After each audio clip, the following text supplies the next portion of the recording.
Thanks so much, and it's an honor for me to present to the group and follow great presenters like Adam and Tom. We're going to be covering an aspect that's just as technical, but one that's entirely moderated for us. So we know with digestion that I'm going to teach you a couple key ways that we can optimize what's going on, but this is all taken care of for us. My practice, this is me making the donuts. And I'm going to start with a quote that we've all heard, "You are what you eat." Raise your hand if you've heard that. Yeah, absolutely. I am going to modify this a little bit and say that you are what you digest, okay? And what we're going to talk about are just a couple key reflex points that we can hit on to assist in this process.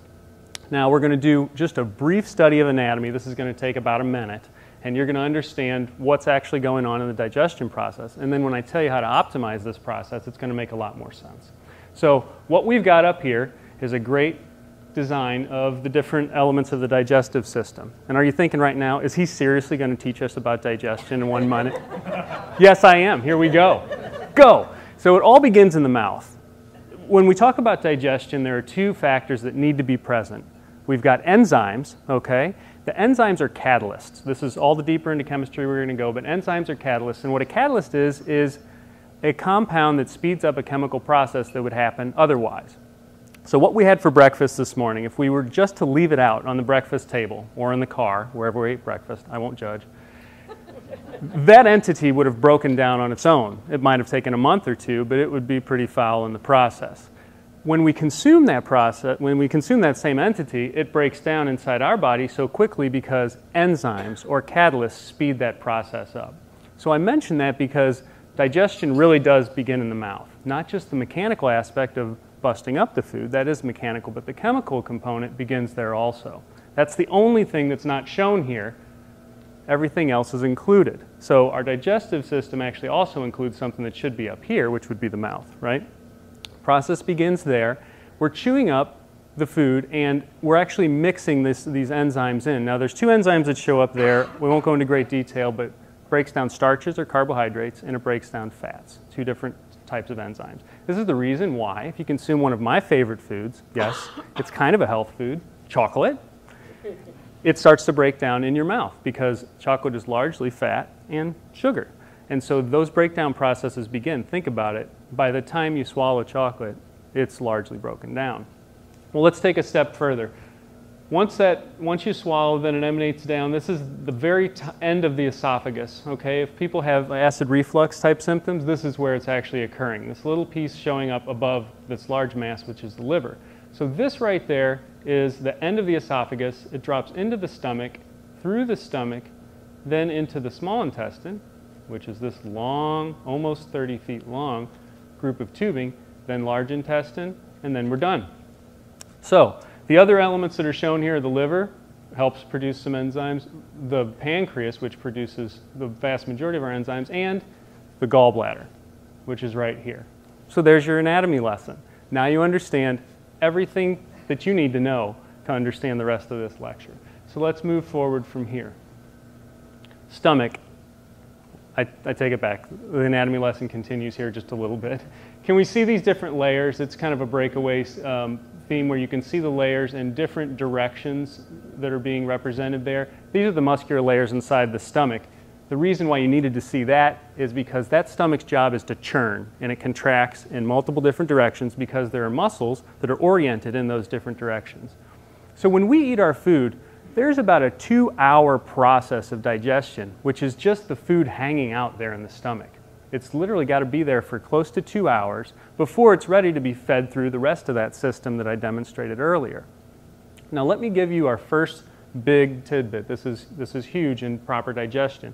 In order for the stomach's action to happen properly, we have to have had hydration ahead of the meal. Now I said hydration ahead of the meal. By a show of hands, who has heard not to drink a lot with your meal? Has anybody heard that? Great. That's fantastic. So the wisdom behind that is that some of these digestive enzymes that I talked about will be diluted if we drink a lot with our meal. That is absolutely true. So here's the key point. About 30 minutes before mealtime, load up on water. That's 12 to 16 ounces. So 1.5 to 2 cups of water.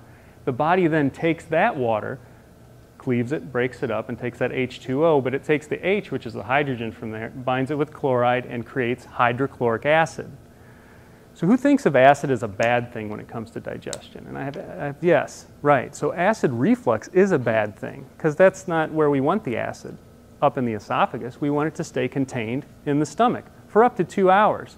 Our stomach can handle a very, very acidic environment for up to 2 hours. The esophagus cannot.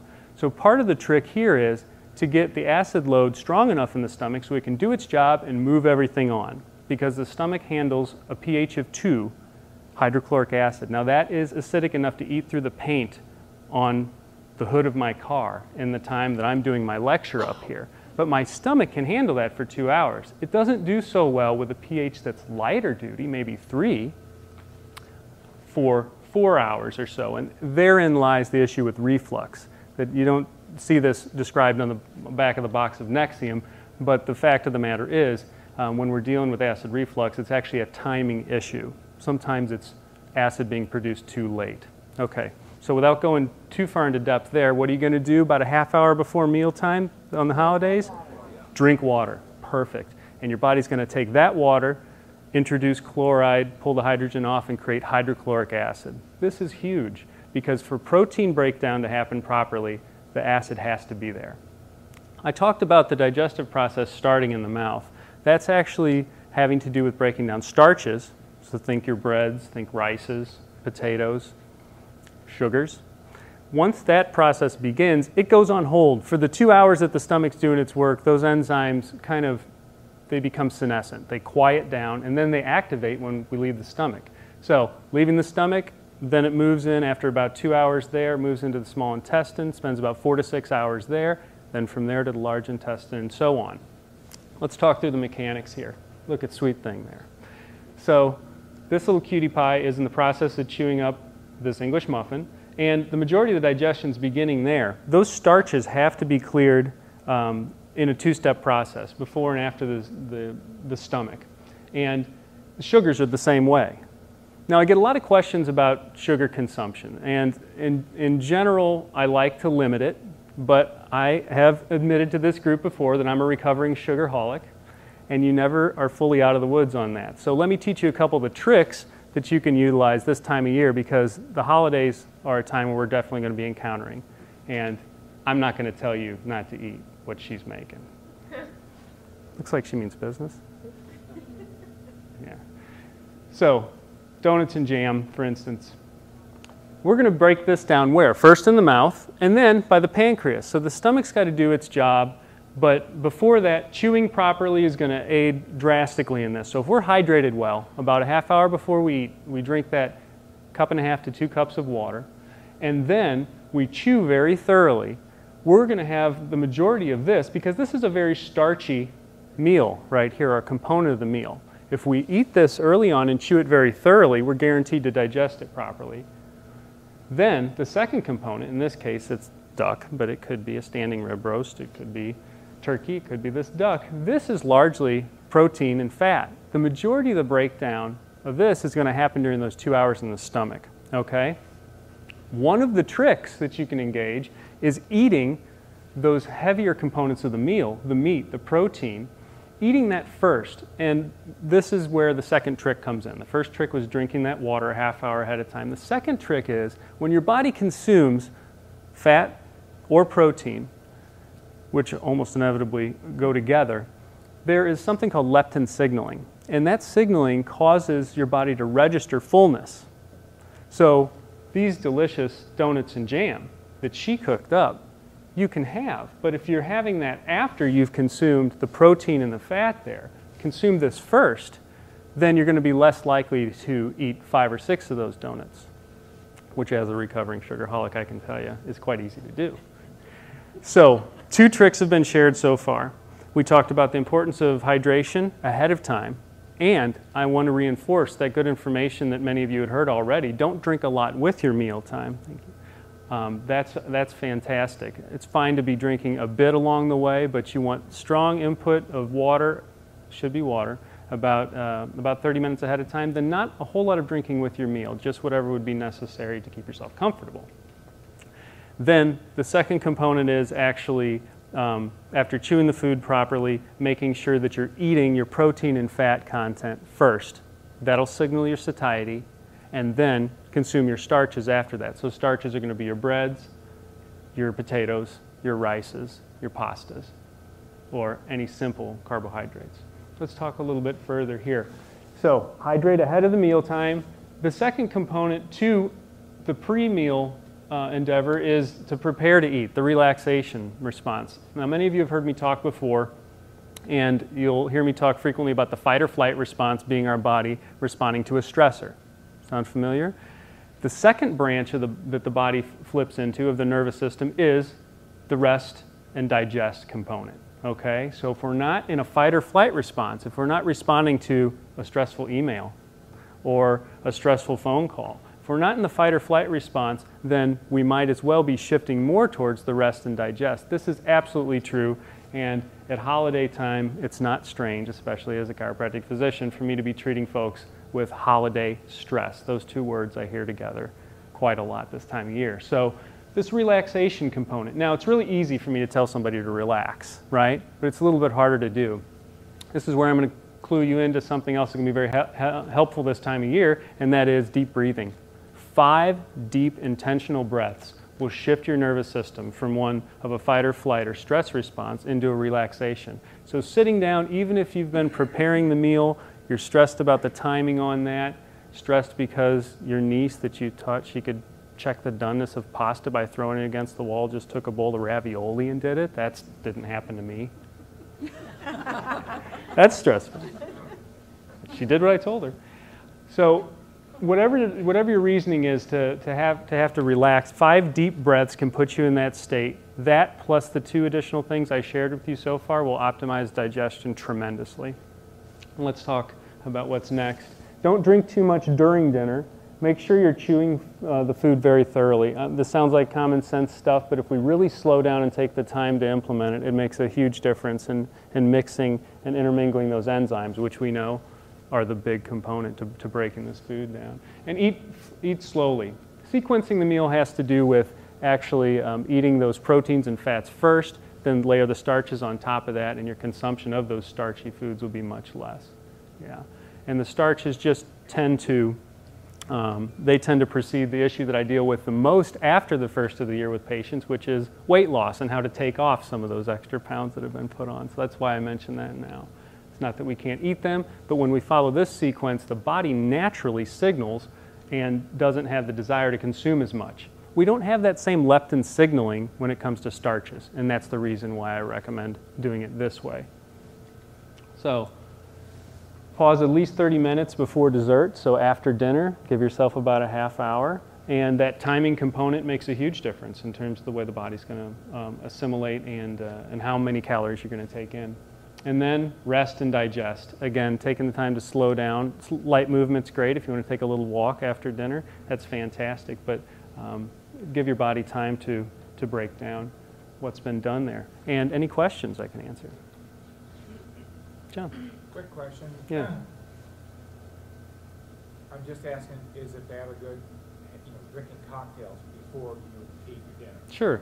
So it's absolutely fine to be consuming the cocktail before dinner. I would do the water on top of that. You just don't want to count. You don't want to count that cocktail to 6 ounces of cocktail as the fluid. Water's got to be. Yes, you can measure the ice that's in there. We'll let that pass. But yeah, cocktail's fine. Good question. Yes, ma'am. Oh, you're saying drink water before the cocktail, if you're going to have a cocktail. Perfectly fine to consume the cocktail, even at the time between. I mentioned drinking the water about 30 minutes before the meal. You're fine to sip on a cocktail after you've loaded with that water. Okay. And yeah. then will the water before the meal, would that help with acid reflux? Tremendously. And the reason why is the introduction of that water at that point in time gives your body the medium, okay, the fluid medium in which it's going to create that hydrochloric acid. When the hydrochloric acid level becomes strong enough, your stomach won't need to hold the contents of the meal for over that ideal 2-hour period. And the sooner that those move on, the less likely that acid is to kick back up in your esophagus. Great question. Yeah. Yes, sir. And you mentioned, the protein before the starch. What about solids and stuff like that? Do you eat that at the same time as your protein, or can you do the same thing? Wonderful question. Yeah. So salad, for instance, is often thought of separate and separate from, say, a protein or starch. It's kind of its own entity. If we were to extract the protein from lettuce, for instance, you'd have a pile of water and fiber left there. So that's a great question. That lettuce and leafy greens, vegetables in general, will be a combination of starch, fiber, and some protein. You can consume the salad quite freely along with the... Do it before or at the same time as protein? Great question. And that really goes for veggies in general. We have certain vegetables, root vegetables like beets, carrots, parsnips, things like that are higher in sugar, but they still have such an incredible load of fiber and some protein there, so they don't need to be handled as a separate entity. Wonderful. Any further questions? Yes, Alan. In your professional opinion, because you want to hydrate before the meal, because you want to add acid, and because you want to relax, don't you think red wine would be a better choice than I love it. There's no agenda here, is there? I do. I'd have to say, in my professional opinion, that yeah, red wine would be preferable. prescription for that? Yes, you bet. That's a script I can actually write. Sure. Thanks. Yes. How many meals per day? That's a wonderful question. If somebody demonstrates a good ability to regulate blood sugar, meaning they don't have tendencies towards hypoglycemia, which are low blood sugar attacks, or a history of diabetes that they're managing, 2 to 3 meals a day is actually optimal. Yeah, that's optimal.